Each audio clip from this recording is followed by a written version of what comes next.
Hi, I'm Sanchia Hylton-Smith and I'm the manager of Devon Family Resource, which is a project of Exeter Community Initiatives working with families and children. Would you like to introduce yourself, Val? Yeah, hi, I'm Val Hudson and I'm one of the family support workers working alongside Sanchia at Family Resource.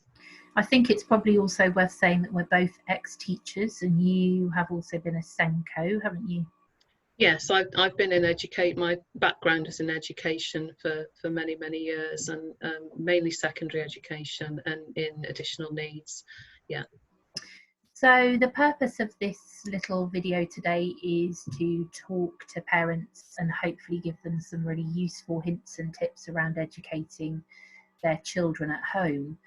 Probably a good place to start is thinking about how much time parents should be spending at home in the days educating their children. Do you have any thoughts on that, Val? Yeah, I think so. And I think parents themselves can be the best judge of that, depending on their age of children and how many children they've got, their environment. It will look different for every family in terms of how much time that you're going to spend. I think that the important thing to say is that your main priority in this time is to keep everybody safe and happy and on an even keel. And not to put yourself under too much pressure thinking I've got to do school like it is at school from 9 till 3, half 3, because you're not in school. You're not the teacher. The children are very much used to being in a completely different environment with different people for education. So how you're going to do it is going to look quite different, and it will look different for each individual family. So I think in terms of the amount of time, it's going to depend on your children, their concentration span, your resources, and the structure of your family. And you just have to measure that for yourself, I think. But I think probably the baseline is you're not really expected to be doing a 9 till half 3 as it would be at school. It isn't a realistic thing to expect. I think that's absolutely right. I think that it's much more intense as well. You know, in a classroom environment, of course, there's peer learning and children can work together.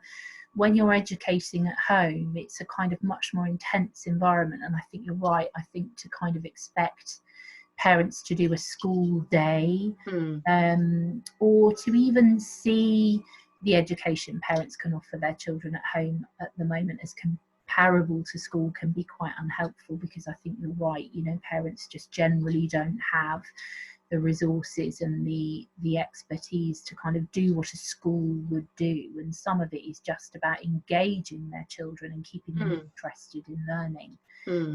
It might be best to kind of frame that by just talking about how you and I think parents can best sort of prepare for learning at home and enable a bit of learning at home Yeah. with children. Yes, I think there are some things you can definitely put in place, some general things that everybody can bear in mind that will really help in getting a little bit of schoolwork done every day. So I think one important thing is to think about your routines.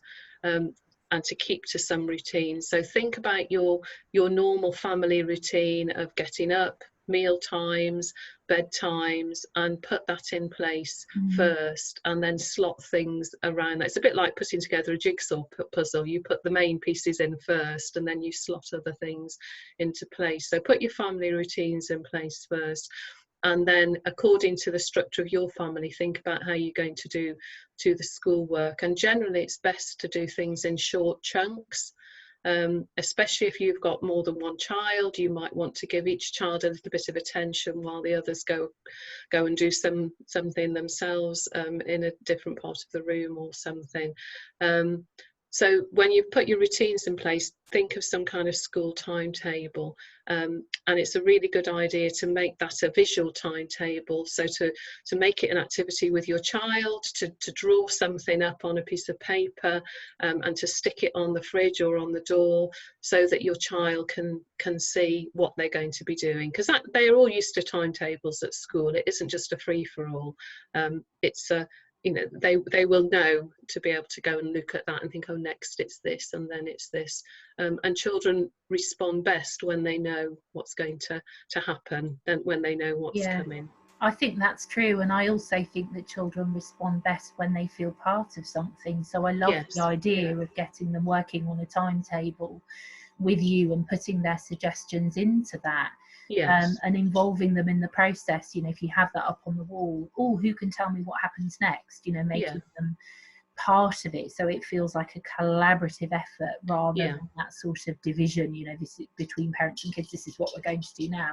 yeah, I think it's probably also worth saying that for children with additional needs, we know the structure of school and the routine of school works really well for them often. mm, They know mm, what's coming next. So if your child has additional needs and you are working with them at home, to put in place that kind of structure that they would have at school is going to be quite reassuring for them. yes, that's right. I think one thing to bear in mind there is that for some children, say for children who've got a diagnosis of autism, often school is school and home is home, and they can't cross the two over. So there's a special bit of negotiation to be done there. You might only think, oh, I'm okay, we'll just do a little bit of this and a little bit of that every day, and that's it. But maybe we'll talk a little bit later about how you can negotiate things with school. There's just a couple of other things that I think are really helpful to think about when you're thinking about enabling your child to engage in the schoolwork you're helping them to do. Make sure there's some time for them to be physical. To let off some steam, to go outside, either into the garden, or if they're old enough to go off and go for on the bike or go for a walk or something like that. And that's equally important for them as it is for you, that you need some time to just get outside and let off some steam. And also to think about having some personal spaces in your house for everybody, where people can go and be quiet and be by themselves and to just have some downtime. So for young children, this might mean like a little den in the corner of the room with a sheet thrown over, something to make a nice little quiet space for them.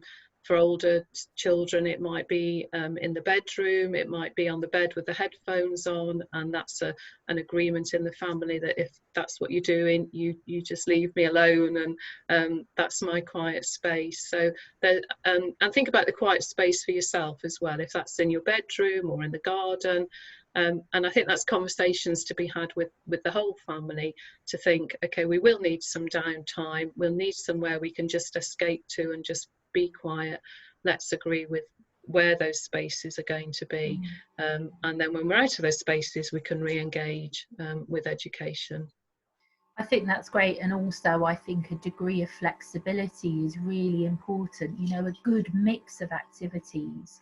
Learning isn't just about kind of sitting down, is it? Yes. You know, Yeah. if your children are having a bad day and a bit restless and finding it really hard to engage with reading and writing, go and do some cooking. Yes. Do something a bit more active, have some flexibility. Nobody's expecting you. It's great to have a timetable, but if you can't stick to it, be flexible and have other activities in mind. Yes. Because I think what you said is absolutely right. The most important, the really key thing here is emotional well-being for yourself as a parent, and also for your children. So maybe we're sort of moving naturally into talking about what to do when it goes wrong. You said something about how best to prepare, so being flexible, having a routine, having a timetable, doing short activities, obviously depending on the age of your child, thinking about concentration levels, creating some physical space for them. What about when children just don't want to engage, or parents are finding it difficult to get them focused on education and it's becoming a bit tricky? Do we have any thoughts on that? Yeah, I mean, I think you can still use some of those strategies. So have some physical some time to do something physical, some time in your personal space. But I think there's something about recognizing when it's before it gets to crisis point, before everything explodes. So I think the moment somebody's becoming irritable, they're becoming reluctant, a bit bored, a bit frustrated, think of how you're going to diffuse that situation before the explosion happens. and whether that's and to acknowledge that. So to to have a little chat with your child, and then maybe have some time away from the activity. And I think you've got some thoughts, I think, as well on the best way to talk to your child, haven't you? Yeah, I mean, if possible, I think if you're able to stay calm as a parent, sometimes our temptation as parent, we have a goal in mind, and if our children won't engage, well, you've got to, come on, don't be silly. It might be good, rather than to speak to them in that slightly dismissive way, to kind of acknowledge that it is difficult. Say, I can hear you're finding this really hard today. And then give them a bit of encouragement. But I think you can do it if I help you, rather than sort of being pushy, because I think sometimes if children don't feel heard, they will escalate their behaviour. Maybe it's a good thing to kind of acknowledge, this is hard. I know you're finding this hard. I can see you're finding this hard. We don't always have to be solution focused. Sometimes it's great just to step back a little bit and just acknowledge what our children are feeling. And in terms of conflicts, I just think that if it's becoming really difficult and you can feel, because we're human as parents, we're not teachers, it might be tricky.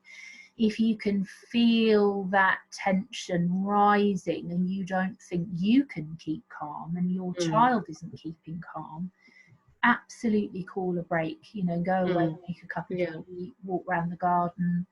Even if it means that you're literally engaging with your child on some days for no more than 5 minutes, and then you're having a 5-minute break, that is fine. Because once your child becomes distressed and you become distressed, it's really unlikely that learning will happen at that point. And I think as a parent, the difference between your child being a little bit, seeing how much they can get away with, because really they'd rather be on their bike, and actually getting quite angsty and anxious and overwrought. And it's absolutely okay at that point. In fact, I would encourage parents to call a halt, even if it's just for a few minutes. Because once you're in that distress bit of your brain, you're not in your thinking brain, you're not going to do your best learning. Some days will be better than others, without a shadow of a doubt. Yes, absolutely. And I think that probably leads us on to think about how you can engage with school, and how you can have conversations with school if you are feeling overloaded. I've spoken with parents who are just not able to manage the amount that's coming out from school, either worksheets or apps or tasks to be sent back. And in order to relieve the pressure and to be kind to yourself, really encourage you to engage with school, to encourage parents to pick up the phone or to pop an email to they'll have a contact, whether it's their class teacher or whether it's the Senko or whoever it is that they're keeping in touch with, and just say that you're finding it too much, your child can't manage this volume of work, and to talk about how to adjust it. They're not going to be cross with you. You're the adult, you're in charge, your own situation and your child. So just have that conversation with school and have a negotiation about how much is realistic for you and your family to do. And this will come to an end. Children will go back to school eventually. We'll get back to some kind of new normal, as we're being told. They'll keep that in mind.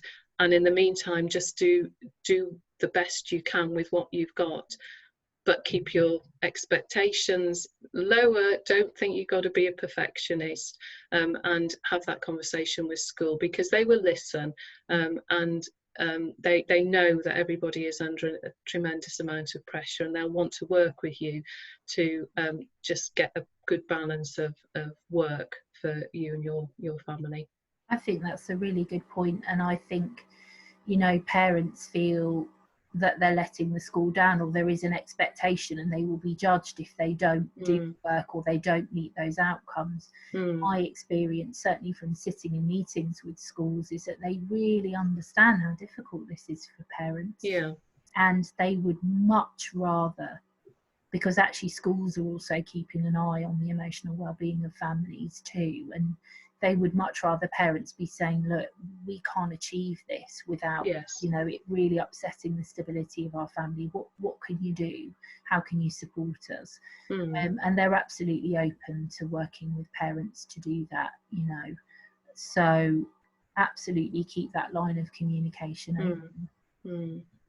Brilliant. Okay. I think we've probably covered most of what we wanted to talk about today. I hope it's been really helpful. And I would say look out, watch this space. We will be recording more bits and pieces for parents on different topics as we go forward. So thank you for watching. Thank you.